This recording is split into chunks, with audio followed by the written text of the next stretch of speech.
시간이 꼭 되기를 바랍니다.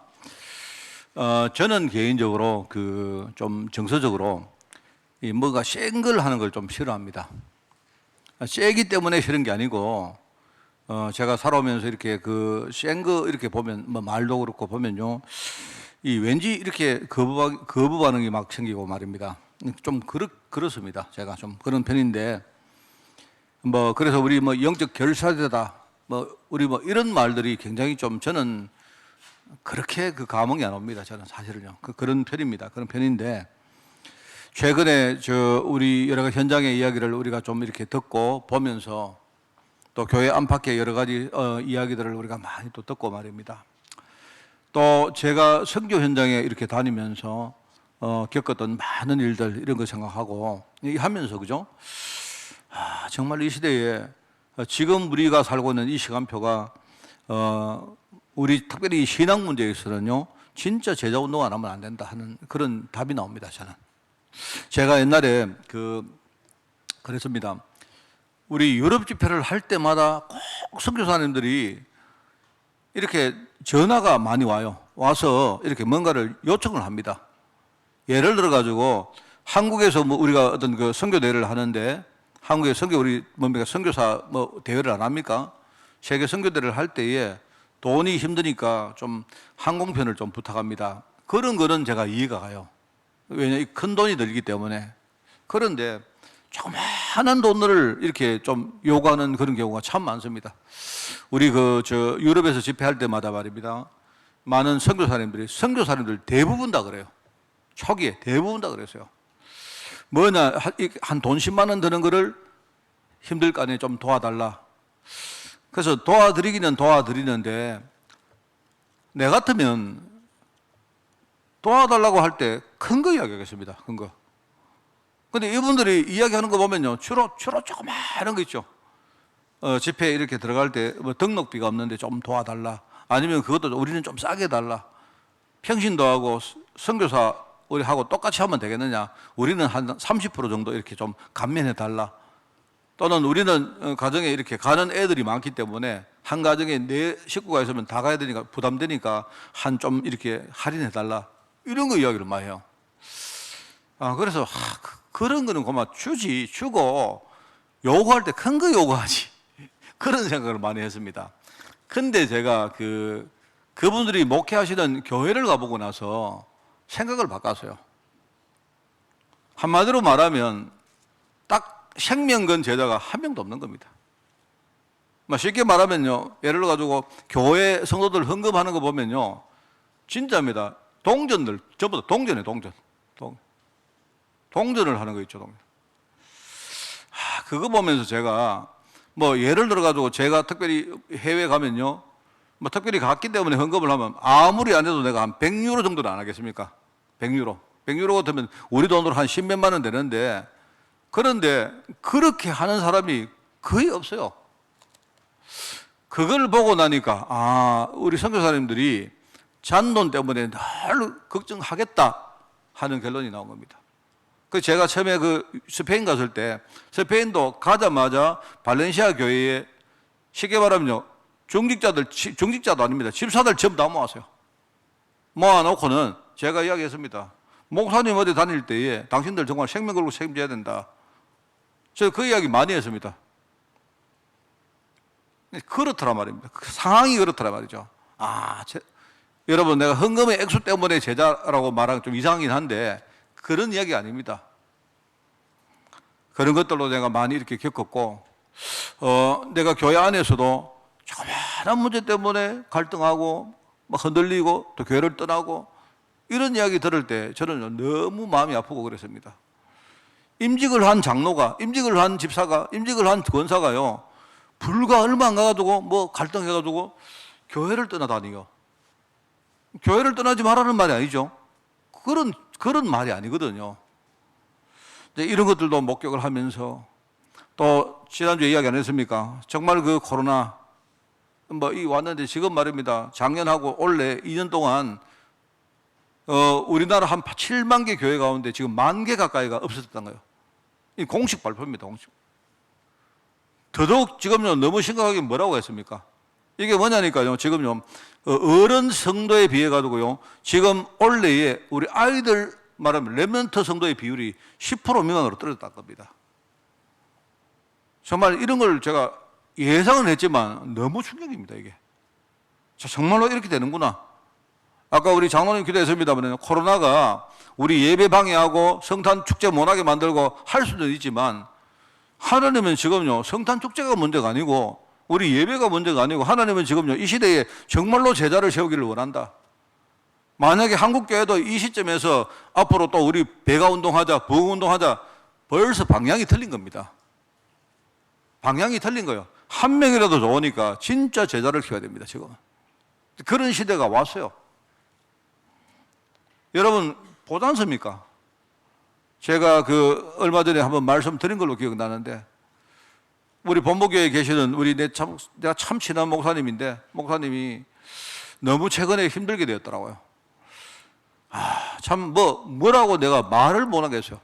나하고 굉장히 이렇게 교감이 있고 내가 참 좋아하는 우리 목사님인데, 그런데 본부교회를 섬기다가 말입니다. 그런데 여러 가지 이유가 있겠죠. 내가 볼 때 지금요, 생활 자체가 어려울 정도로 가버렸어요. 어떻게 하면 좋겠는가? 그 목사님은 사실은 목사님이 본부교회에서 나오시게 된 이유가 자기도 부목사고 자기도 부교육자인데 그 아들 둘이가 부교육자인 거예요. 그러다 보니까 아버지 입장에서 아들이 이렇게 같이 부교육자 생활을 하니까 아들이 얼마나 힘들겠습니까? 그래서 자기가 개척을 해서 나온 겁니다. 나왔는데 제가 좀 이렇게 최근에 코로나 때문에 못 들었는데 여러 가지 사건이 있었더라고요. 그러면서 정말 쓰러졌고 병원에 갔다가 내한테 병원비도 없을 정도가. 내가 하도 답답해가지고 내가요, 우리 이 부산 이만울 부산교회 이성우 목사님 전했습니다. 도대체 사람이 저래 죽게 됐는데 그걸 그냥 눈 감고 있나 하니까 이제 그 교회도 3년 동안을 이렇게 후원을 했다는 겁니다. 그래서 참 보면서 내가 지금 이 시대구나. 제가 여러분 목사님들이 지금 먹고 살기 힘들어 이런 이야기 하는 게 아닙니다. 지금은 이 어떤 여러 가지 상황들이 하늘과 땅입니다, 지금.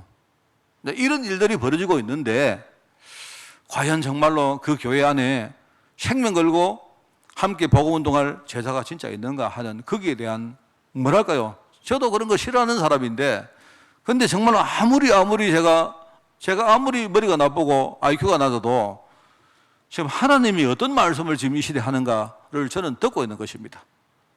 특별히 강단에서 오늘 어떤 말씀을 하겠습니다만은요, 근데 그 말씀 속에 하나님이 저를 통해 흘려주는 그 마음들을 여러분이 쫙 전달받기를 바라요.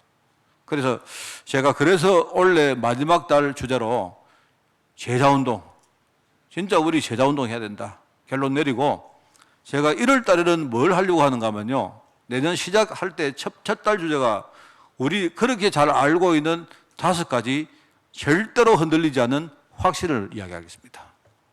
확신이라는 말은 뭡니까? 누가 말한다고 흔들리는 게 확신이 아니잖아요. 에?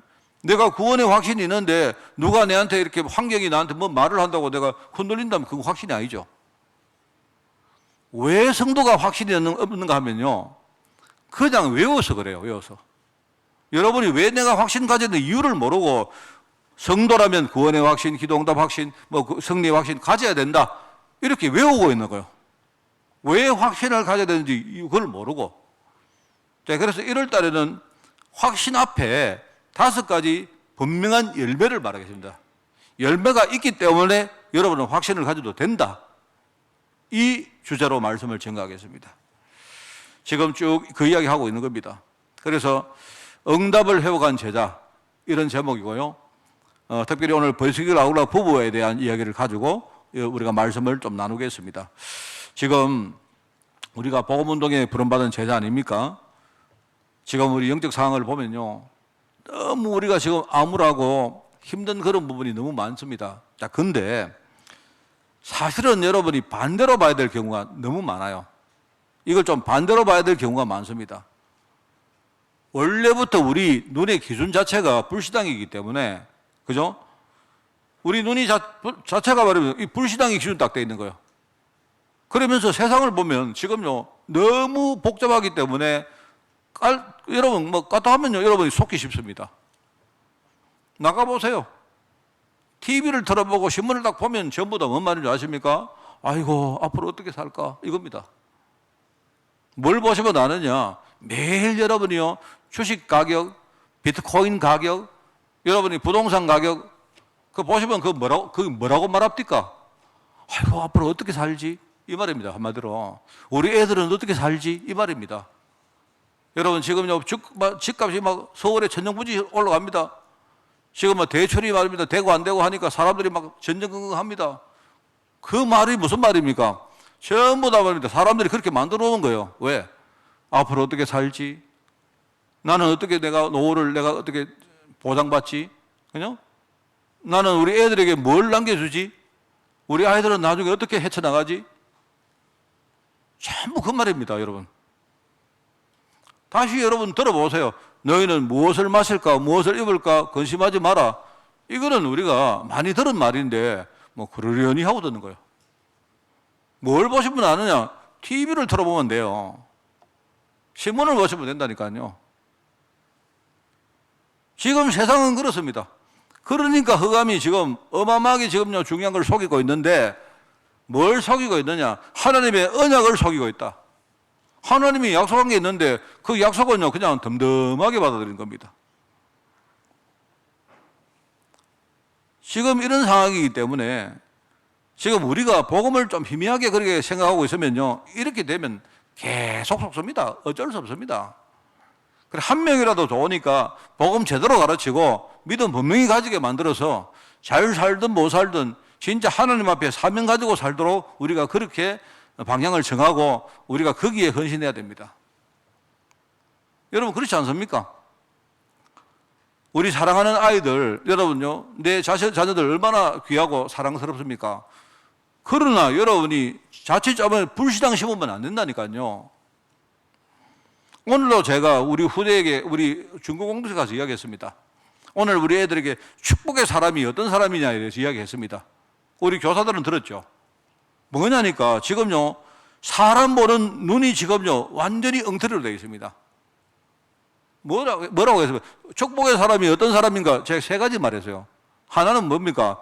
직접적으로 우리에게 도움을 주는 사람이 축복의 사람입니다. 그런데 그거는 누구나 다 알아요. 우리 집에 부모님이 축복의 사람이고 그죠? 내가 귀하게 이렇게 만난 사람이 축복의 사람이고 다 알아요. 그거는 다 아는데 두 번째를 잘 모른다니까요. 직접적으로 내게 도움을 주는 사람이 축복의 사람이기도 하지만 간접적으로 나에게 중요한 배움을 주는 사람이 있습니다. 주로 그런 사람들은요 나하고 관계가 좋은 사람이기도 하지만요 오히려 관계가 안 좋은 사람도 훨씬 많아요. 그런데 그런 사람 통해서 여러분이 중요한 걸 배우는 겁니다. 배운다니까요. 어떤 사람 이야기합니다. 어떤 아이들이 나는 부모 잘못 만나서 다른 집의 아이들은 말입니다. 정말로 잘 살고 부모 백그라운드 때문에 그죠? 예컨대 뭡니까? 아이들 막 예컨대 뭐 금수저로 태어나가지고 그런 말 안 합니까? 그런 말 들으면요 표면상으로 맞아도 그건 전부 다 언약적으로 볼 때 틀린 말입니다. 이러니까 맨날 말입니다. 자기 자신이 내가 우리 집 이런 집을 만나서 우리 부모를 이런 부모를 만나서 늘 원망하고 불평하고 하는데 그 사람에게 영적으로 볼 때 희망 없습니다. 그 사람은. 왜 그렇습니까? 우리 부모가 이상한 사람이라도 오히려 그 사람을 우리 부모를 만나서 내가 중요한 배움을 얻는 거예요. 배움을 얻는 겁니다.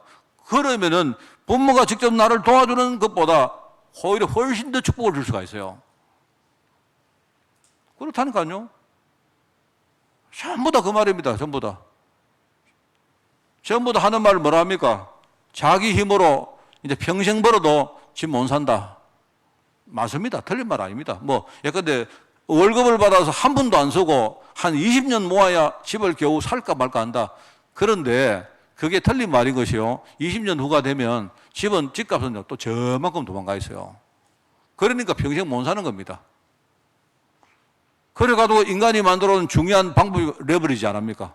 미리 돈 빌려가지고 사놓고 나중에 벌어서 그거 갚아야 그래야 겨우 살 수 있다 이 말이거든요.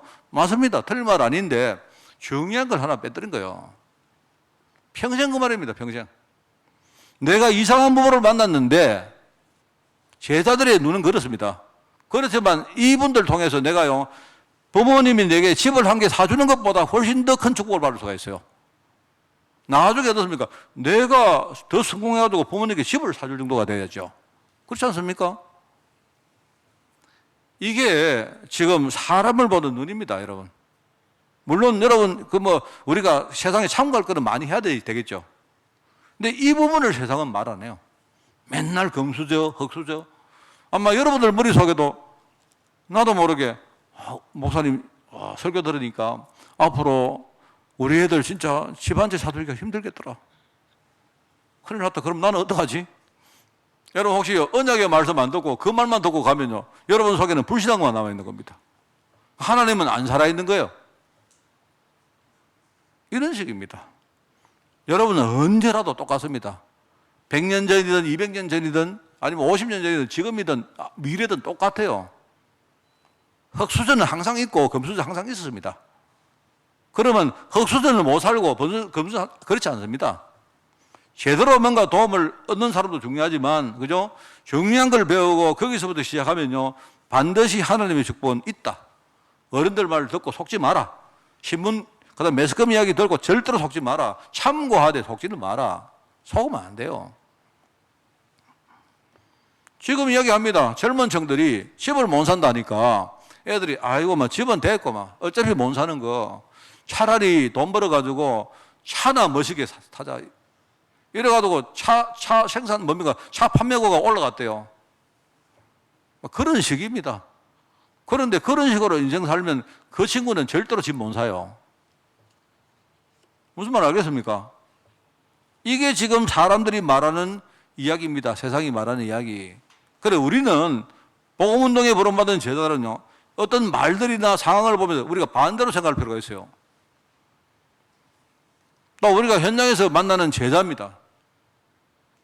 여러분이 지금요, 어떤 사람을 만났는데 지금은 그 사람이 문제를 만나기 갈급하게 보이고 이상하게 보이지만 그렇지 않아요. 갈급한 자지만요, 그 갈급한 원인을 제대로 알고 복음을 제대로 집어넣으면요, 이 사람이 나중에 사명자가 됩니다.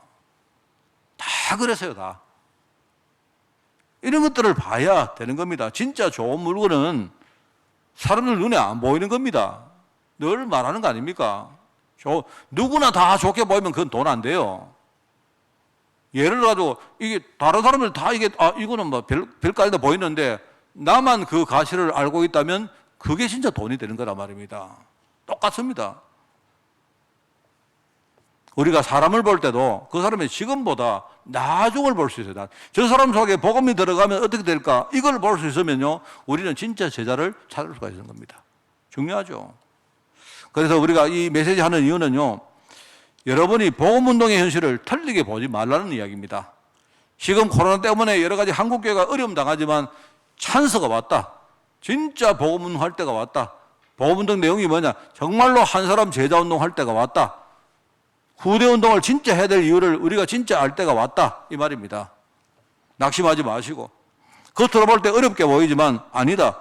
속을 들여다보면 세상은 지금 점점 갈수록 갈급해질 것이고, 그러면 그 뒤에 엄청난 문이 기다리고 있기 때문에 이 문을 찾는 능력을 지금부터 우리가 키우면 된다. 이 말입니다. 그래서 여러분 이런 제자 만나면 뭐라 했습니까? 제일 처음에 사명부터 회복시켜줘라. 사명이 뭡니까? 당신이 어려움 당하는 이유가 뭔가? 그거부터 이야기해줘요.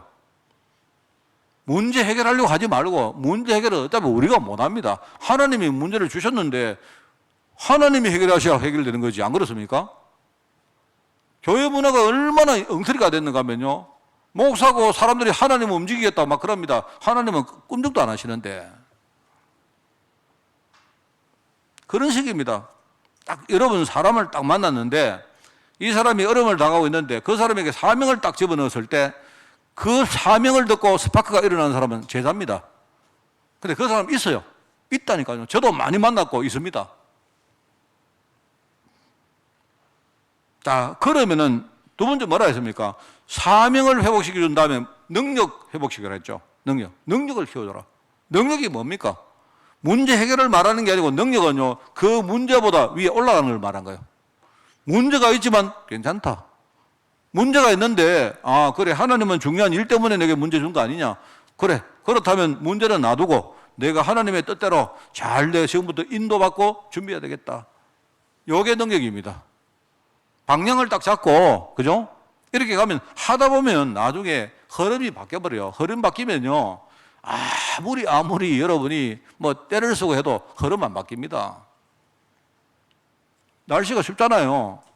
계절이란 말은 흐름입니다, 흐름.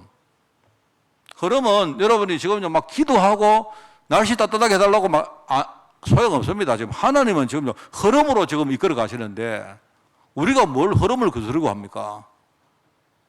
그럼 날씨가 좋은 이유는 뭡니까? 지구가 알죠? 태양에서 조금 멀어져 있는 겁니다. 지구가 조금 멀어져 있기 때문에, 그죠? 날씨가 추운 겁니다. 여름되면 왜 따뜻하냐? 지구가 태양에 조금 더 가까이 간 겁니다. 다른 거 없습니다. 여러분이 말입니다. 또 여호수아 말씀 그거 듣고 말입니다. 뭐 태양아 멈춰라. 그거는 하나님의 능력을 말하려고 한 거지. 우리가 응답받는다, 실패한다, 이 전부 다 이 흐름입니다. 흐름이기 때문에 내가 흐름 속에서 뭔가를 금방 바꾸고, 그거는요 틀린 생각이에요. 능력부터 키워줘라. 문제가 있지만 문제 놔두고, 그죠? 중요한 하나님의 계획을 붙들고 내가 인도받도록 키워줘라. 그러면 돼요. 그리고 나서는 여러분이 응답을 이제 회복시키는 겁니다. 뭐 말하자면요, 그 사람이 가지고 있는 그 문제를 실제로 응답받도록 만들어주는 겁니다. 자, 그렇게 되면 이제 다음 주 말하겠습니다만 우리 현장이 회복되는 겁니다. 자, 그런 순서로 이야기하는 겁니다.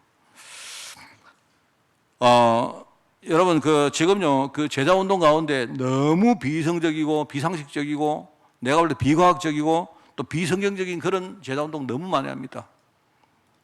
내가 여러분에게 할렐루야 하면요, 아멘 하고, 할렐루야 아멘 하고, 그게 제자운동인 줄 아는데 그런 거 아닙니다. 제자운동은요, 아멘 안 해도 속에요 언약이 전혀 흔들리지 않는 사람, 그게 제자예요. 그게 제자. 이게 중요합니다. 자, 그래서 다시 말합니다만은요, 우리가 사명과 능력과 심지어 응답을 회복시키고 우리가 하는 게 아니기 때문에 우리는 그냥 그렇게 될 수 있도록 치유를 도와준다 이 말입니다. 그 단계에 따라서 치유를 우리가 도와주는 게 우리의 사명이다. 아시겠죠? 첫 번째, 복음운동에 쓰임받을 제자의 세 번째 명제가 뭐냐? 바로 응답 회복입니다. 자, 그러면 세 가지의 질문을 여러분이 하고 답을 얻겠습니다. 그게 뭐냐? 첫째, 응답이라고 할 때 내가 지금 응답을 만든다는 게 아니고요. 뭡니까? 하나님이 만세 전에 이미 우리를 위해서 어떤 응답을 준비해 놓았습니까? 여기에 대해서 여러분 답이 나와야 되죠. 로마서 16장 못 읽겠습니다. 영세전에 예비된 응답의 내용이 뭔지를 알아야 돼요. 영세전에 무슨 응답이 우리를 위해서 예비되어 있습니까? 자, 여러분 아십니까? 하나님은 최고의 응답을 우리에게 줬는데 사람 살릴 응답을 우리에게 이미 다 주신 겁니다. 사람 살릴 응답. 물어보세요. 돈 많은 사람에게 당신이 참 지금 돈도 있고 굉장히 뭐 많은 일을 할 수 있지만 아무리 돈 많아도 사람은 못 살린다. 확실합니다. 사람은 절대로 못 살립니다. 내가 아무리 많이 배우고 내가 아무리 권력이 있어도 뭐 일을 할 수 있는 게 많겠죠. 그렇지만은 사람은 못 살린다. 사람 살리는 거는 오직 복음 외에는 사람 못 살립니다. 맞죠? 하나님이 지금요 우리에게 창세기 1장에 뭡니까? 하나님의 형상대로 우리를 지으셨고 그 다음에 뭐가 나옵니까? 28절에 우리를 통해서 하나님이 중요한 일을 하겠다. 너희는 생육하고 번성해라. 이 땅에 충만해라. 이 땅을 다스려라. 정복하라 이 말입니다. 그 이야기입니다. 그게 하나님이 하실 일입니다. 하나님이 우리를 위해서 예비해 놓으신 응답입니다. 그게. 그래서 여러분 마태복음 6장에 안 나옵니까? 뭐라고 합니까? 그게 자꾸 우리가 자꾸 말합니다. 이상한 짓을 안 합니까? 자꾸 그러니까 하나님이 하시는 말씀이 너무 뭐 먹고 사느냐, 뭐 입느냐, 뭘 어떻게 하느냐, 너무 그런 거 가지고 너희들 뭐 가지 마라. 하나님 다 예배해놨다 아니냐. 다 준비해놨는데 왜 그러느냐. 그거는 이방인들이 구하는 거 아니냐? 너희들이 구할 것은 뭐냐? 하나님의 뜻이 뭔가? 하나님 나라의 일이 뭔가? 하나님 뜻이란 말이 다르게 말하면 하나님의 의입니다. 너희는 그의 나라와 그의 의를 구하라. 나머지는 다 예비해놨기 때문에 그거부터 찾아라 이 말입니다. 하나님은 우리를요, 하나님 나라와 하나님 의를 위해서 우리를 사용하십니다. 다 준비해놨습니다. 아닌 것 같습니까? 목사님, 나는 능력이 없었어요. 나는 아는 게 없었어요. 나는 말을 잘 못해가지고요. 나는 복음운동, 내 같은 사람이 왜 복음운동 하겠습니까? 예. 평생 그렇게 사시면 됩니다. 그 말이 아니라니까요. 자꾸 우리는 뭡니까? 눈에 보이는 내가 뭘 많이 아느냐, 뭘 가지고 있느냐, 이게 응답이라고 생각해요. 하나님이 이미, 그죠? 영세 전에 내가 안 가봤는데, 하나님이 100년 전에 했는지, 1000년 전에 했는지, 그건 내가 확인 못 했습니다. 그런데 내 입장에서는 이미 영세 전에, 한참 전에, 내가 태어나기도 전에 하나님이 나를 위해서 준비해 놓은 응답이 있단 말입니다. 그거를 아셔야 돼요, 그걸. 자, 그 다음에 이제, 그러면은 하나님이 응답을 다 준비해 놨는데, 그 목사님, 그러면 나는 눈에 응답이 하나도 없습니까? 왜 그런지 아십니까? 시간표가 있다는 시간표. 그래서 여러분이, 이제 그 두 번째 알 게 뭐냐니까, 지금 하나님이 이 응답을 이루시는 방법이 뭔가, 그걸 알아야 돼요. 그래서 여러분, 영세 전에 예비된 것이 그게 지금 우리에게 나타났다 안 합니까? 그게. 하나님은 어떤 방법으로 우리에게 응답을 이루시느냐? 그리스도를 통해서 우리의 모든 문제, 쉽게 말하면 하나님하고 우리 사이에 뭔가 장애물이 있었는데 그 장애물을 전부 다 치워버린 거예요. 제거시킨 거예요. 그게 죄 문제고 저주 문제이기 때문에 예수님이 자기를 보고 내가 속죄제물이다, 대속제물이다 합니까? 그죠? 또는요, 하나님하고 우리 사이에 뭔가 사이가 뒤틀어져 있고 장애가 꽉 막혔기 때문에 뭡니까? 하나님께서 그리스도를 보내가지고 우리하고 하나님 사이에 있는 모든 것들을 다 뭡니까? 제거시켰습니다. 그래서 예수님을 우리가 화목제물이라고 하죠, 화목. 하나님하고 우리하고 삐껴 있는 거, 삐껴가지고 다시는 니 안 본다 이러고 말입니다. 그런데 예수님이 우리 중간에 중보자로 오셔가지고요, 하나님하고 우리 사이에 완전히 길을 여신 것입니다. 말하면 삐껴있는 아버지하고 삐껴있는 아들이 화해한 거라고 해요. 그래, 화목제물. 그러면서 성령으로 오셔가지고요, 우리를 하나님의 뜻 가운데로 이끌어 가시고 계십니다. 하나님의 방법이 그겁니다. 그렇죠? 그러면서 뭡니까? 구약에 보면 아브라함 일가, 신약에 바울과 베드로 같은 사람 통해 가지고요, 중요한 것을 깨닫게 하시고 그들을 하나님이 사용해서 이 일을요 이끌어 가시는 겁니다. 창세기 12장 아브라함 아닙니까? 아브라함, 내가 너와 나중에 나오던 네 후손으로 말미암아 천하 만민이 복을 얻게 할 것이다. 하나님은 이 일을 하시는 겁니다. 이 일을. 베드로가 말합니까? 주는 그리스도시요 살아계신 하나님의 아들입니다 하니까 주님이 베드로에게 어떤 축복을 줬는가 아시지 않습니까? 자, 여러분이 응답이라고 할 때 두 개를 세 개를 알아야 된다 아닙니까? 첫째, 이미 나를 위해서 하나님이 준비해 놓으신 응답의 내용이 뭔가를 먼저 아시고, 둘째는 뭡니까? 지금 하나님이 이 응답을 이루시는 하나님의 방법이 뭔가를 아셔야 돼요. 성경은 말합니다. 염려하지 마라, 기도해라. 무슨 말입니까? 하나님은 다 준비해 놨기 때문에 지금 하나님이 지금 이루시는 방법 속으로 들어가면 된다 이 말입니다. 그러면 되는 겁니다. 그러면 기도하면 하나님 응답하신다 그 말입니다. 자, 또 한 가지 알 게 있습니다. 또 한 가지 알아야 되는데 이게 뭐냐? 그럼 미래입니다. 미래. 하나님은 지금 내가 받은 이 응답을 발판으로 미래에 어떤 흐름으로 축복을 이끌어 가실 것인가, 이걸 알면 돼요. 알아들으시겠죠? 이게 뭐냐? 과거, 현재, 미래 아닙니까? 내가 이미 받은 응답이 무엇이며 지금 하나님 이루는 방법이 무엇이며 앞으로 내가 받은 응답을 가지고 하나님 미래에 어떤 흐름으로 이끌어 가실까, 요거 알면 돼요. 하나님은 내가 받은 응답 발판 위에서 언약 가진 제자를 모으실 것입니다. 그죠? 아니면 뭡니까? 언약 가진 제자가 있는 그곳에 나를 파송하실 거예요. 그게 오늘 본문 말씀입니다. 잘 아시죠? 본문 말씀에 내가 진짜 하나님의 영광 위에 딱 서면요, 사방에서 아들과 딸들이 몰려온다랍니까? 그들이 올 때 빈손으로 옵니까? 은과 금과, 그죠? 유향과, 그 다음에 이방 나라의 재물을 가지고 온다랍니까? 사람들이 와서 뭐랍니까? 나를 보고, 야, 네가 이스라엘의 여호와의 성읍이요, 이스라엘의 네가 시온이다, 이렇게 말한단 말입니다. 옛날에 우리를 막 멸시하고 했던 사람들이 우리를 인정하고 결국 우리 인생을 통해서 하나님의 영광이 드러난다, 이 말입니다. 그 말입니다. 그게 바로 마태복음 28장에 뭐라 합니까? 가서 모든 족속으로 제자를 삼아라. 하늘과 땅의 권세가 지닌 주님께서 세상 끝날까지 너희와 항상 함께 할 것이다. 우리 인생은 이 안에 있는 겁니다. 이 안에.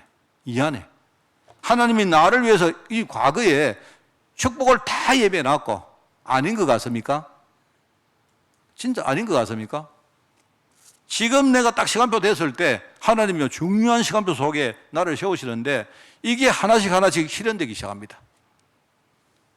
제가 여러분에게 늘 이야기했죠. 저도 많이 아는 사람 아닙니다. 제가요, 근데 체질이 불신앙이기 때문에 저도 응답을 많이 받은 사람 아닙니다. 근데 내가 한 가지 여러분에게, 내가 뭘 하는 게 아닌데 어느 날 하나님이 복음 때문에 나를 바꾸시고 나서부터, 그죠? 너무 신기하게도 이게요, 내 인생의 흐름이 바뀌었구나. 나는 옛날에 그걸 단어로만 알았는데, 이게 이 말이구나. 내 뒤에 뭔가 백그라운드가 배경이 있다 하던데, 야, 이런 이야기구나. 저는 그런 마음입니다. 그러면 이제 남은 게 있죠. 내가 받은 응답 가지고 하나님은 미래에 뭐 하실 것인가, 이 말입니다. 내가 받은 응답이 앞으로 미래에 우리 후대와 또 우리 성도들과 특별히 현장에 나의 도움이 필요한 많은 어떤 연약한 사람이 아니겠습니까? 이 사람들에게 복음의 축복들이 흘러들어가요. 그러면 무슨 말 알겠죠? 응답 회복한다, 여러분 막 열심히 기도하세요, 이런 게 아닙니다.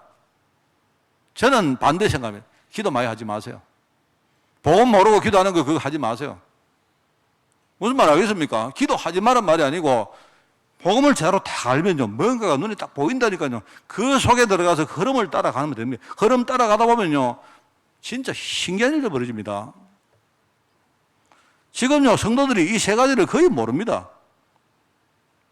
여러분, 이걸 모릅니다. 만약에 내가 이미 하나님의 축복이 다 예비했다, 이걸 알면요, 그럼 여러분 뭐 하겠습니까? 그러면 여러분이 믿음 가지고 언약 붙들고 삽니다. 맞죠? 하나님이 축복을, 응답을 다 예배해놨는데 뭘 내가 딴 거 안 하잖아요. 그 사실을 내가 믿고 언약 속에 들어 언약을 붙들고 살지요. 맞죠? 하나님이 지금 내게 응답을 실현하는 방법을 내가 안다면 그 사람은요, 염려 안 합니다. 염려 안 하고 그 사람은 반드시 기도하면서 성령 인도 받습니다. 그 사람은. 맞죠? 성령께서 지금 이 일을 하고 계시니까 그분이 어떤 일을 하는지 내가 잘 들어보고 내가 그분을 따라가고 하는 거지. 그게 중요한 거 아닙니까? 맞죠? 만약에 하나님이 내가 받은 응답을 가지고 미래에 어떤 흐름으로 이 응답들을 이끌어 가실지 그걸 아는 사람은요, 뭘 한 줄 아십니까? 그 사람은 반드시 복음운동가 후배들에게 거기에 헌신합니다. 뭘 내가 더 받고. 그래서 여러분 선교하면 복 받습니다, 틀린 말은 아닌데 자칫 그런 말들이 우리 속에 중요한 잘못된 인식을 심을 수가 있다니까요. 내가 선교하면 하나님이 축복하십니까? 아니죠. 이미 선교하도록 축복들이 다 준비되어 있는데요. 이래가지고 사람들은 선교 자체는 뭐냐? 내가 받은 응답을 통해서 하나님이 앞으로 어떻게 이끌어갈 그걸 알기 때문에 우리가 선교하는데, 구대운동 하는데 헌신하는 겁니다, 여러분. 여러분, 내년에 직분을 받고 여러분 임명받을 모든 분들은요, 이걸 아셔야 돼요. 내가 한다가 아닙니다. 내가 한다가 아니고 또 내가 안 한다도 아닙니다. 뭔 말 알겠습니까? 하나님이 지금 이 일을 하시려고 나를 부르셨다, 이 말입니다. 그런데 내가 때가 됐기 때문에 내가 뭔가를 알고 그 속에 들어가니까 이게 하나씩 실현되어지는데 조그만하지만 하나님은 이것 가지고 앞으로 우리 후대에게요 어마어마한 축복들을 전달하신 거예요. 그러면 답니다, 여러분. 이걸 아는 제자다. 생각이 달라질 것입니다. 이걸 안다. 여러분은요, 만약에 내가 염려할 일이 생겼는데 그 시간에 절대로 염려 안 합니다. 염려 안 하고 하나님이 도대체 이 문제를 왜 주셨는지, 그 뒤에 숨어있는 문들은 뭔지, 앞으로 하나님이 이 문제를 가지고 내게 어떻게 응답하시고 또 응답 가지고 어떻게 해 나가실지, 이런 것들을 관심 가지고 기도하고 합니다. 맞죠? 그게 제자입니다. 제자는 삐치지 않습니다. 예, 삐치지 않는 그 현상을 말하는 게 아니에요. 중요한 걸 알기 때문에 당연히 안 삐치죠. 제자는 헌금을 많이 합니다. 뭘 헌금을 많이 하는 사람이 제자입니까? 그게 아니죠. 제자는 뭔가를 알기 때문에 나의 작지만 모든 것을 내가 헌신하는 겁니다. 제자는요. 알겠죠? 제자는 기도합니다. 제자는요, 기도 중심입니다. 왜 그렇습니까? 뭐를 안다는 말입니다. 그러면요, 그 사람은 내가 기도라는 행동을 안 해도 자연히 내 마음속에서 기도가 되어지게 되어 있습니다. 제자는 주일 성수 절대로 안 빠집니다. 예, 여러분이 주일날 여기 오셔가 딴 생각하고 있을 바에야 주일 성수 그거는 하나만 합니다. 그렇지 않습니까? 내가 하나님께 부름받았는데 내가 내 현실을 보니까 너무 부족하잖아요. 그게 오늘 두 번째 나오는 이 브리스가 부부입니다. 고린도 살린 제자. 오늘 1번만 여러분 들으셔도 다 들으신 거예요. 더 이상 오늘 메시지 안 들으셔도 됩니다. 브리스가 부부가 이걸 알았단 말입니다. 이 두 사람이 로마에 살다가 쫓겨났는데, 그죠? 쫓겨나가지고 전전긍긍하고 막 돌아다니다가 결국 고린도에 정착 안 했습니까? 알고 보니까 그게 전부 다 하나님의 이미 예비되어진 축복들이에요, 그게. 거기서 바울을 만났고, 거기서부터 뭡니까? 중요한 전도운동에 준비를 했고, 나중에 로마에서 쫓겨났는데 알고 보니까 하나님이 로마에 다시 보내가지고 복음운동할 수 있는 준비를 거기서 했단 말입니다. 그래, 이걸 모르면 우리는 늘 눈에 보이는 것 때문에요, 우리 전전긍긍하다가 그래 인생 다 보냅니다. 이렇게 되니까 이 사람들이 산업인으로, 중직자로, 그죠? 전도자로 그렇게 응답을 받고 살리는 경제, 그에 교회 축복, 그 다음에 전도하는 제자, 이런 응답들을 받았다 이 말입니다. 오늘 본문 말씀 여러분 읽어보십시오. 하나님의 빛과 영광이 내게 임하였는데 1절 2절 나오잖아요. 이 빛을 따라서 사방에서 무리가 몰려왔다. 은과 금, 이방 나라의 재물을 가지고 왔다. 과거에 우리를 멸시했던 사람들이 우리를 뭡니까? 여호와의 성읍이다, 이스라엘 거룩한 이의 시온이다, 이렇게 부른다. 그러면 우리 현장이 18절 보니까요, 현장이 그때부터 슬픔의 날이 끝날 것이다. 21절에 보니까 우리를 통해 하나님이 영광을 나타낼 것이다, 이렇게 말합니다. 그게 저와 여러분인 거예요. 그게 이 시대에 언약 잡은 제자의 여정인 겁니다. 그게. 자, 그래서 오늘 말씀 우리 정리합니다. 제가 우리 1번에 너무 힘을 주다 보니까 시간이 많이 갔네요. 제자 운동을 우리가 할 때에 응답 회복을 위해서 우리가 어떤 치유를 할 것인가, 요 이야기하고 끝내겠습니다. 여러분, 우리가 치유가 중요합니다. 치유. 알겠죠? 우리가 할 수 있는 그 사람 치유해 주는 거예요. 응답 받고 사명 깨닫고 그 사람이 능력을 취하고 하는 것들은 전부 다 하나님이 하시는 겁니다. 그죠? 자, 그래서 우리가 할 때에 세 가지입니다. 신앙을 치유해줘라, 신앙 치유해라. 그래서 신앙을 치유하면 이 사람은 하나님을 믿게 됩니다. 하나님을 믿는 신앙을 만들어주는 거예요. 여러분, 착각하지 마세요. 전도가 더 중요한 가치입니까? 믿음이 더 중요한 가치입니까? 착각하지 마세요. 둘 다 중요한 가치인데 어떤 사람은 믿음은 놔두고 전도해야 된다래요. 거짓말입니다. 그건 절대로 거짓말입니다. 우리는 전도자이기 전에 우리는 신앙인입니다, 여러분. 하나님을 안 믿고 우리가 전도 열매를 많이 맺었다, 미안합니다. 그거는요, 이단들이 더 잘합니다. 우리는 하나님을 진짜 제대로 믿는 사람들이요, 하나님을 믿도록 신앙을 치유해 주는 거예요. 그러면 믿음 가지고 자신을 살릴 수 있습니다. 알겠습니까? 예, 그렇게 치유해 준단 말입니다. 자, 그 다음에 이 사람의 눈을 치유해 주는 눈 속에 있는 기준을 치유해 주는 거예요. 자꾸 눈에 보이는 거 찾지 말고 이 사람 눈을 치유하면 뭡니까? 기준이, 하나님의 기준이 딱 장착되어지면요, 표면보다는 뭡니까? 뒤에 있는 숨은 문을 찾습니다. 뒤에 숨은 축복의 문을 찾도록 도와주는 겁니다. 알겠죠? 여러분이 어려운 사람들, 실패한 사람 만나거든요. 자꾸 아이고 안 됐다, 어쩌노 이러지 마시고 위로해 주시되, 아니다, 하나님은 그 뒤에, 실패 뒤에 숨은 축복의 문을 예비해놨다, 찾으면 된다, 선배들이 다 그렇게 찾았다, 가르쳐 주세요. 세 번째 치유가 뭡니까? 그러면서 뭡니까? 이 사람의 규모를 치유하는 겁니다. 규모를 치유해서 전도자로 앞으로 후대 운동 제대로 하도록, 내가 가진 이 응답이 후대에게까지 전거될 수 있도록 도와주는 겁니다. 누가 이야기합니다. 목사님, 난 돈이 없어서요, 헌금을 못 하는데요. 아닙니다. 왜 헌금 못 해요? 10원 있는 사람은요, 11조 1원 하면 돼요. 왜 안 됩니까? 정말입니다, 여러분. 내가 지금 작을 때, 내가 실패했을 때, 이때부터 나는요, 선교하고 후대를 위해서 사는 그릇을 지금부터 준비해라.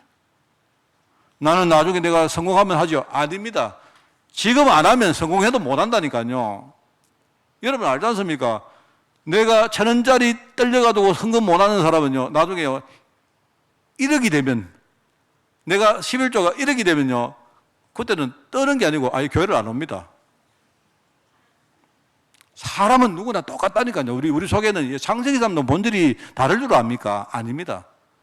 내가 지금 힘들 때에 그릇을 준비하라. 규모를 만들어라.